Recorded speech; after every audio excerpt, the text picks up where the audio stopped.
Mtazamaji, karibu sana kwenye chaneli yetu pendwa. Leo nimewaletea tajiri mmoja, ana mila yake, anataka wafanyakazi. Karibu sana tajiri, tuweze kuongea mawili matatu hapa, tuone watoto wachangamke fursa. Karibu sana mheshimiwa. Aujourd'hui aussi c'est un autre jour. Sema unatangaza kazi. Ndio. Zikoje hizo kazi? Mimi sina mengi ya kuzungumza, labda bodyguard wangu hapa ataeleza kila kitu.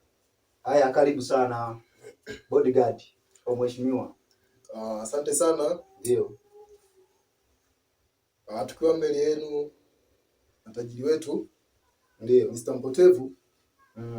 Ya maana kabisa tunahitaji vijana wapate fursa. Ndio. Kwanza kabisa bila kupoteza muda na wakati, ndio tunahitaji vijana wa kumiliki pesa. Ndio. Kazi ya kwanza tunahitaji vijana kwa ajili ya kutawaza mbwa kila siku. Mshahara ni milioni 2 kwa mwezi na 650.2. Ndio. Fursa ya pili, kama vijana kuna mende zake zinazalishwa kila siku. Mshahara ni 89.5. Ndio.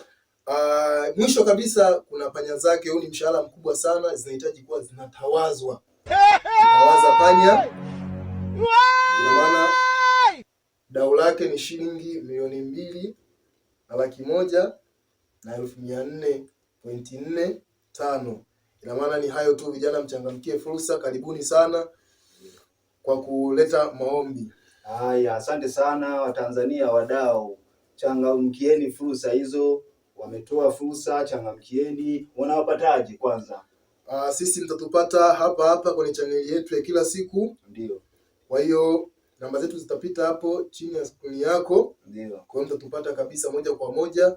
Karibuni sana, tunawategemea. Mwisho wa maombi haya ni tarehe 1 mwezi wa kwanza 2010. Basi kama kawaida, asanteni sana.